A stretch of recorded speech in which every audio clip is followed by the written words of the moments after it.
Hey folks, today is another clip from Fox News with Mayor Eric Adams of New York. I wanted you to check it out.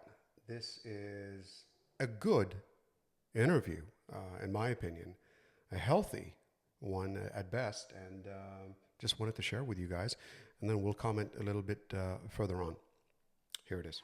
We had a big election, obviously, in November of 2024. There are a lot of prominent Democrats who are speaking out of what they're referring to as a real wake-up call for your party. Let's watch some of these voices, and then I want to get your reaction, Mayor. Donald Trump is not an idiot. You know how I know? Because he has the White House, the Senate, the House. Totally agree. Court, the popular vote. Democrats, you lost. You got your butts whipped. Own it, live with it, accept it. I don't even know what the Democratic Party is at this particular moment. They don't seem to have a real sense of direction at this point.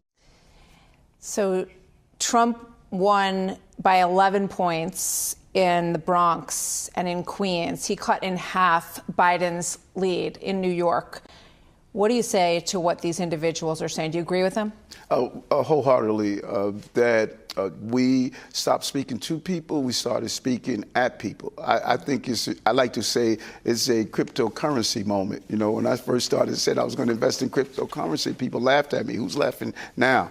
And when I first got elected in 2022, I told the party it's public safety.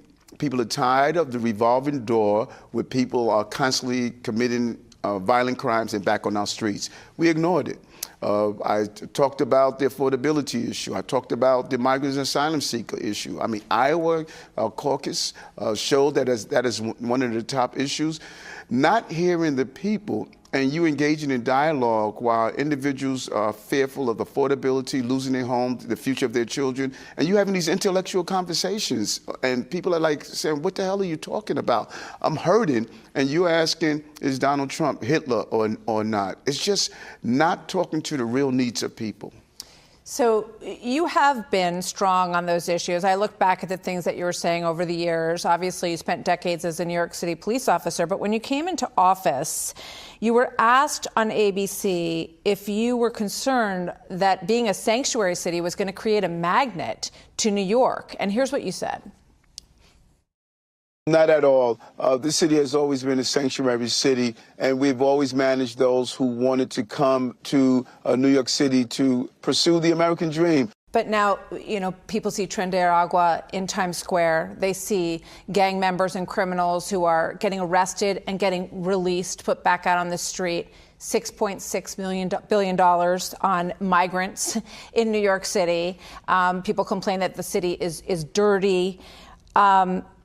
What do you say to those who say that your turn on this, and you're sitting down with Tom Homan last week and talking about making a safer New York, came too late?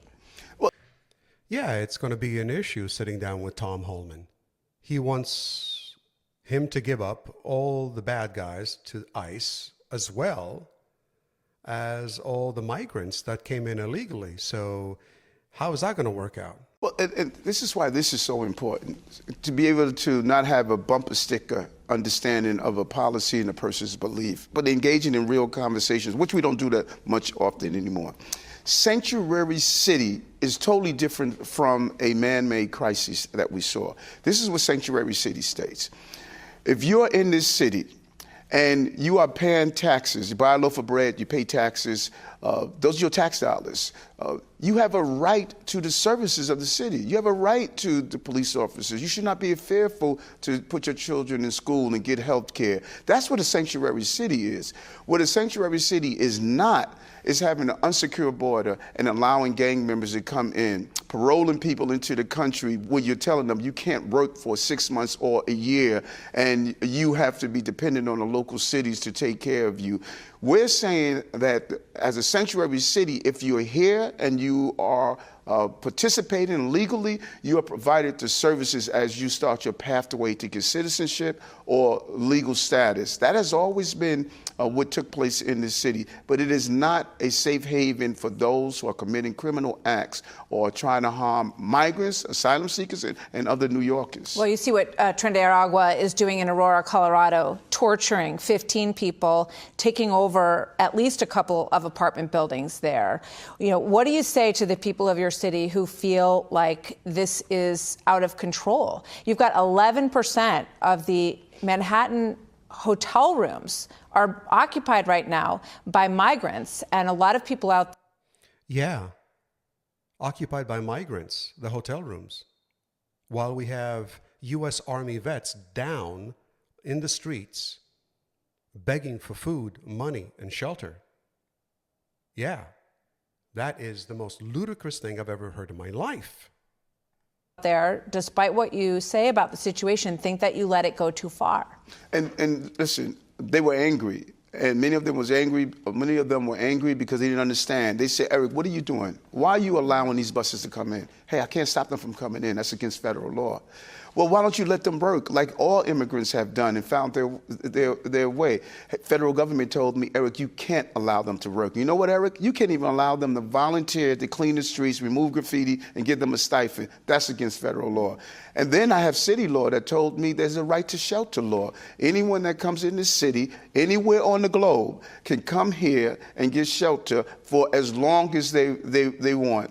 I had to go to court and fight that and give a 30 and 60-day notification. That's how we dropped 220,000 that came here to now 50,000 because we said you only going to stay in our shelter for 30 days. And we were fought on that. And so, yes, people were angry. They saw the headlines, look what our mayor is doing, but in reality, the mayor was handcuffed. So what I had to do was make sure my police protected those who were the victims of these crimes and made sure that I had to follow the housing laws that were in place, but while we fought them in court. So you have butted heads with your city council a lot on the things that you wanted to change. Their chamber is right down the hall here. You must run into each other all the time in these halls. Other mayors are taking a different tack. Brandon Johnson in Chicago and the mayor of Boston saying, we will not bend or break to the Trump mass deportation rule. This is what people in the city council meeting, these are residents in Chicago. Here's what they're saying about their mayor's stance on this. Watch this.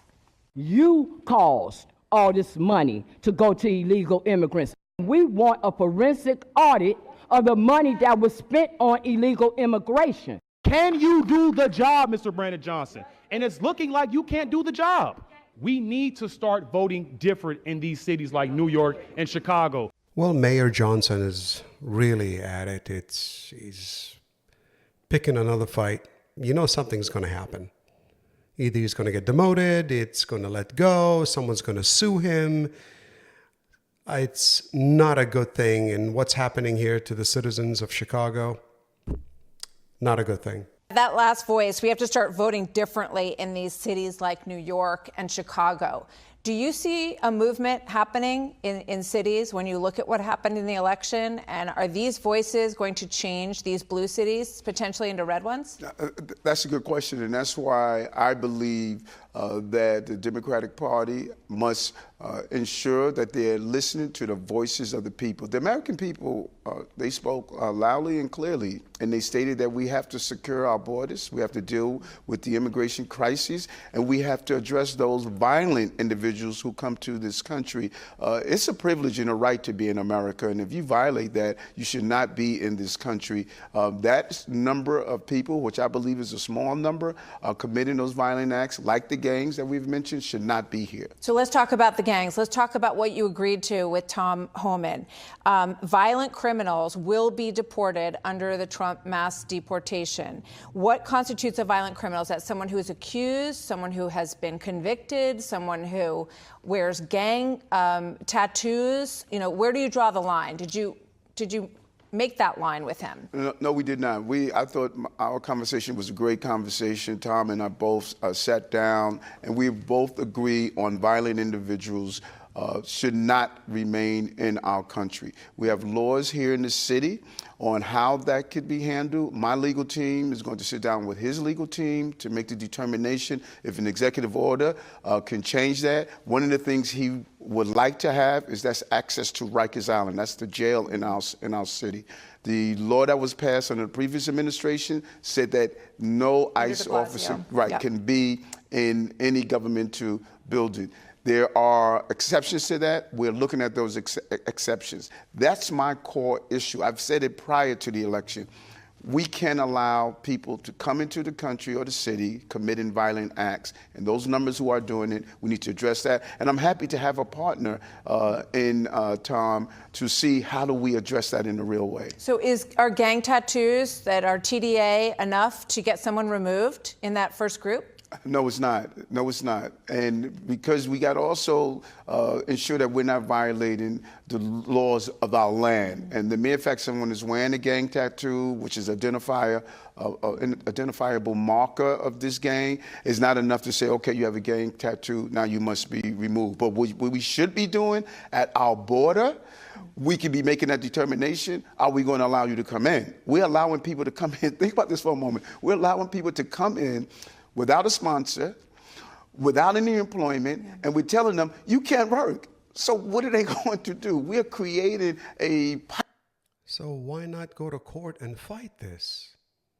If you're coming in and not providing any work or any positivity to the city itself, when he was saying, you know, as long as they participate, meaning spend their money and buy a loaf of bread, they don't have any money. At least the kind of money that New Yorkers who own the businesses out there would prosper by or profit by. I don't understand. Pipeline of criminality by creating these terrible criteria. Are you going to find a way through executive orders to allow ICE to function in this city to carry out deportations? We're going to allow them to, the areas where we can allow them to do. Right now, I could allow ICE to come on into Rikers Island, anything but for deportation. But allowing them access to do criminal investigation is going to help us all. But we're going to sit down with our attorneys and see what executive orders I can do to give me more power to go after those who are creating illegal acts. Now, we're going to also, I want to be very clear, we're going to also tell those who are following the law, doing the right thing, here's the pathway to participate in the citizenship and utilize the services that the taxes you are paying for allow you to utilize. So let's go back. When you started to realize that 200,000 people was too many, you said this could destroy New York City. What was the reaction that you got at the White House when you asked for help? When we saw the numbers coming in, when I spend $1 million, 5, 10, 15 million bucks, I mean, you got to understand, one of the highest high society individuals and families live in Manhattan. You can't even walk the streets of Manhattan today. I really don't understand. We were getting at one time almost 8,000 a week, 16,000 every 2 weeks. I mean, we could just do the math, unsustainable. And at that time, the right to shelter, we were being sued by advocates that required us to give everyone a bed by a certain number of times. We were getting buses 2, 3 a.m. in the morning. And we reached out to the White House, 10 trips to Washington, D.C., asking them for help in securing the border and stopping this flow. I went down to El Paso and also went down to the Darien Gap, and I saw the flow and the threat that we were receiving. We didn't get the support. We got $200 million out of a $6.5 billion deficit. And so many people believe that, okay, Eric, it's in your rearview mirror. It happened already. You got 170,000 out. No, the damage that we are going to see long term from spending $6.5 billion. $200 million could have gone to those chronically absent children. We could have put hundreds of millions of dollars into the senior care, helping people with medical debt relief. So when you start to look at the long-term impact of the services we did not provide, it's going to start materializing in the years to come. That is the destruction that I was talking about. So when you had that pushback from the White House, they stopped returning your phone calls?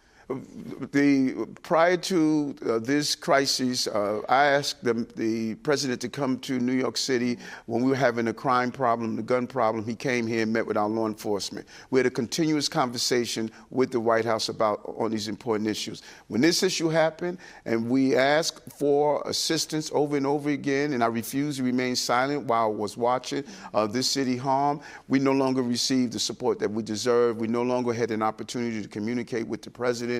It was a clear statement from the White House that they didn't appear to be happy that I was standing up for the city. And other mayors should do that. Look. Yeah, folks, I don't believe any mayor in this country should let any illegal migrants in and harbor them in any way, shape, or form, because it just takes away from our tax dollars. Let me know what you feel about that, please. I'd love to know. All right. It's another one for you. And we're here. We're watching, learning, and listening. I'll talk to you guys later. Bye.